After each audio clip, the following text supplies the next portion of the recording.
Hi friends, నేను మీ కరణ్. ఆశ,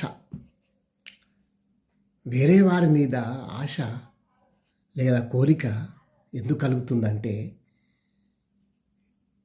నిన్ను పట్టించుకోకపోవడం వల్ల. గుండెల్లో ఉన్నా కూడా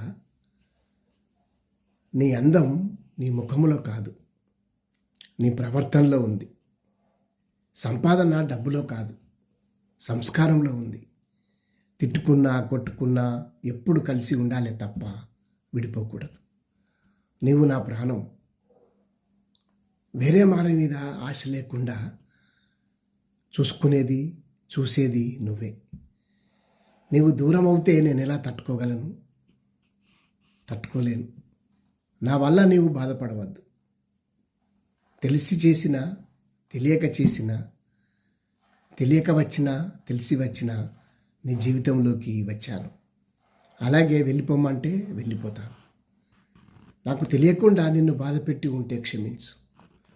ఆశతో జీవించు. ఆశ లేకుండా నీవేమి చేయలేవు.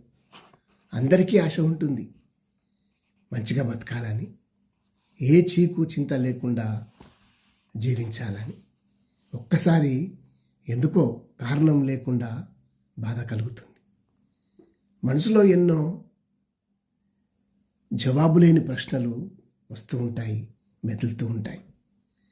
దొరకని దాని గురించి ఎక్కువగా ఆలోచించి మనసు పాడు చేసే కన్నా ఎంత మర్చిపోవాలని అనుకున్నా పదే పదే గుర్తుకు వస్తూ ఉన్నాయి. కొన్ని మార్చుకోవాలి, కొన్ని మర్చిపోవాలి, కొన్ని వద్దనుకోవాలి, కొన్ని వదిలేయాలి, కొన్ని ఆశలు తగ్గించుకోవాలి. అప్పుడే మనశ్శాంతి దొరుకుతుంది.